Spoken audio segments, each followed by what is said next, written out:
So now I would share with you some thoughts about Tom Marcucci.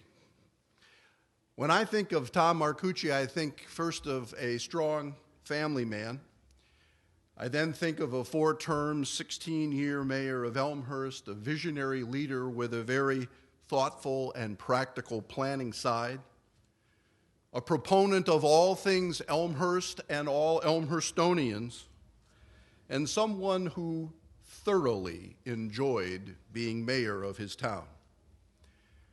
I think of Tom as a good and loyal friend, and to quote him, just another bread salesman. So Tom, would you join John and I up here, please, and your first round of applause for Tom Marcucci.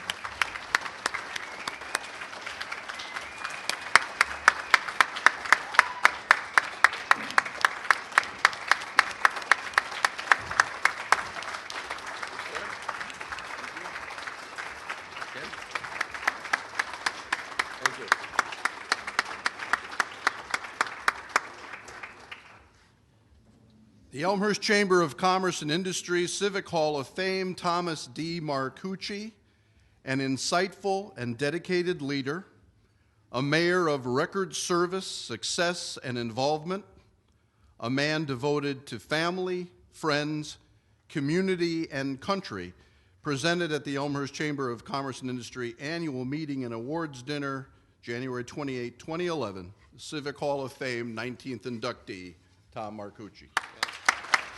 Thank you, sir.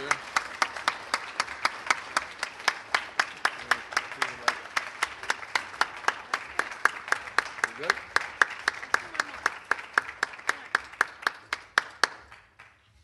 There we go. Well, thank you. He's gone. Yeah. So, shall I? Yeah, go ahead. Well, very good. You have 2 minutes. You know, John has a way of stealing my thunder. I was going to say, I heard that one of the things that the committee really sweated about was we're giving Marcucci a microphone, and he hasn't had one in a year or so. So we better buckle up. I promised him I would keep it to 40 minutes, if that's okay with you folks. I am really honored. You honor me greatly with this recognition. This is the Elmhurst Hall of Fame, and I think a quick perusal of the list of the folks who have gotten it before bears that out. It's really an honor and a pleasure for me to be included in this group. I looked over the list and I realized that I know pretty much everybody on the list and have interacted with them in one way or another over time. I would share with you that some of these folks had something to do with me being here tonight in a really deep and important way. They were my mentors. They were people who looked over me as a young man. You should know that I was banging in and out of the back door at Ginny Harmon's house in the 1960s when I was just a little ruffian over at York High School, palling around with Darby Harmon, her son, who was, you should know, one of my very dearest and best friends in the world. And so I've known her for a long time. I've known Joe Newton since he was yelling at me as a freshman at York High School about not standing in the right place in the gym class, and he was challenging me to come out. He told me once, share a story. How much time do I have, John? 2 minutes. 2 minutes. He told me, he called me the best untrained runner he ever saw, which I repeated over and over and over again to people in the school until they told me that he tells somebody that in every gym class he ever had over a 50-plus year period. And as you all know, or I hope you know, Abner Gannett was my first boss. My first job was working for him at Leonard's Store for Men when I was 14 years old. So these are people who are important to Elmhurst, but certainly very, very important to me personally. I assume that the award this evening, as it says in the book here, had something to do with my time in City Hall and a recognition that those 16 years were generally a very, if I may be so bold, a very good time for Elmhurst. And it's true, I enjoyed it. I threw myself into the job. I loved it. I really enjoyed being mayor, and it was great. But you have to know that the success that we garnered as a community was not my success. I learned very early on, by way of example, that my ticket to success was going to be to stay the heck out of Mr. Borchard's way. Because Tom Borchard knew what he was doing. And Tom Borchert knew our city, and he knew what it needed. And what I perceived a lot of before I entered public life, and what I saw a lot of after I entered public life, was the elected officials getting in the way and mucking up the works for the people that knew what they're doing, the professionals. And Mr. Borchert was certainly all of that. He is a dedicated public servant. He lived in the community that he was the city manager of. That's not very common, you should know. He is a man with an ethical streak about a mile wide. I once had someone come to me. How much time do I have, John? 2 minutes. I once had someone come to me and they wanted to make an appointment. What do you want? It says, I got a real problem with Mr. Borchert. He's stealing from the city and you need to know about it. And I got to tell you, for the next 2 days, from the time I got that phone call to the time I had the meeting, I was so upset I almost wanted to vomit, because if Mr. Borchert was a crook, then the world's coming to an end. I mean, that's just the way it is.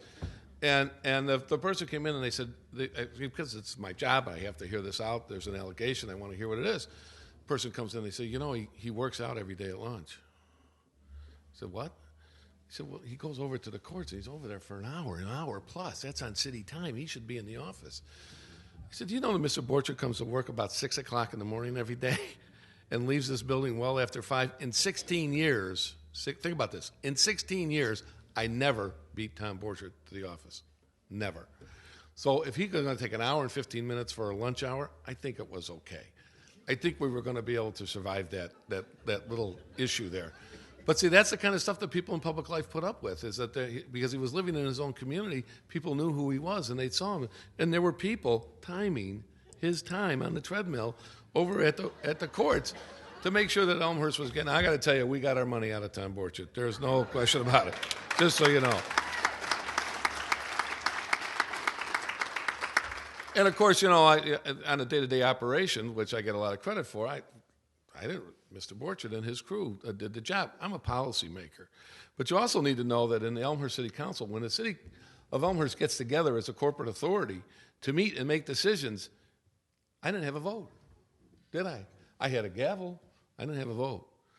The aldermen, many of whom are here this evening, and I thank you guys for coming out, they have the vote. Alderman Vanek is here. Jan Vanek is here. Susan Rose. Raise your hand, guys. Mark Mulliner. Norm Leader, these are people that serve our community. And they go through the same kind of thing Mr. Borchert goes through, with people taking pot shots at him. And, they buy a car. Did they get a deal on the car? How did they get a new car? Well, they have a job. They work 40 hours a week. What do you mean, how did they get a new car? So, but this is the kind of stuff that goes on. But we had a very consistent, steady group of elected officials who kept their eye on the ball and did the business. And quite frankly, under Mayor DeCiani, Mayor is here, and I thank you for honoring me with your presence. Mayor DeCiani. These are people who are these are public servants. They're giving to their community. He's not doing this for the money. It pays about $8,000. Now think about that. I don't know if you know what it costs to run, even for aldermen today. There were aldermanic races the last time around were costing more than $20,000. And people are doing this so that they can go and make $1,500 or whatever. This is public service, pure and simple. And we come, like I did, we move across the stage, we do our time, and we go. And when I feel very comfortable about my decision to leave office. You should know it wasn't because I was tired of it or sick of it. I loved it. I loved it every day right up to the last day. But it was simply time to go. Is it time to go, John? How much time do I have? 2 minutes. Okay.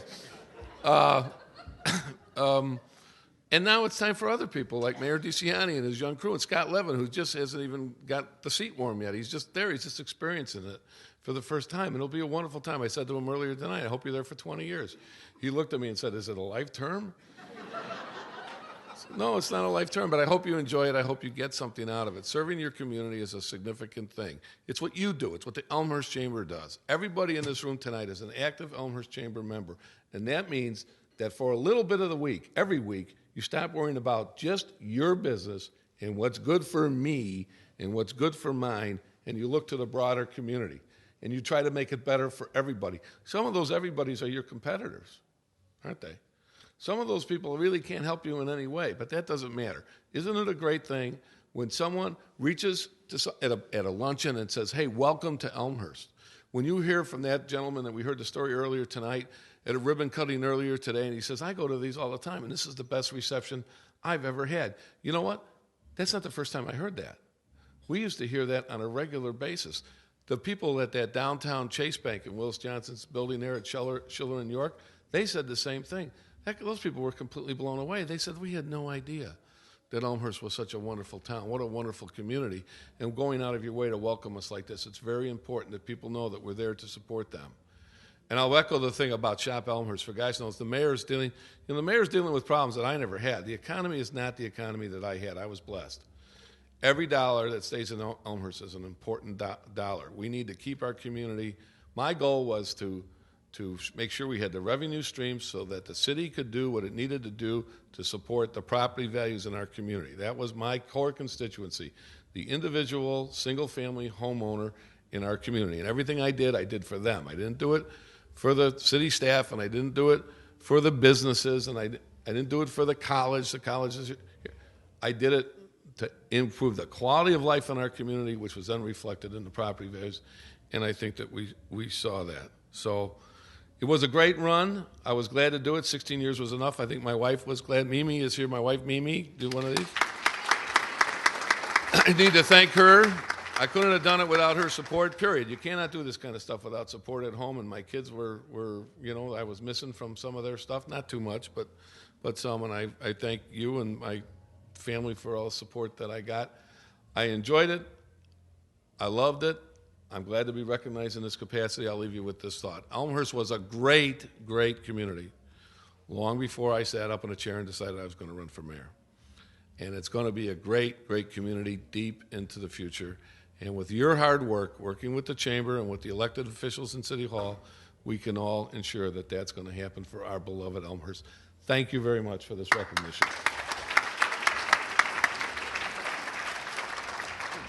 Terrific.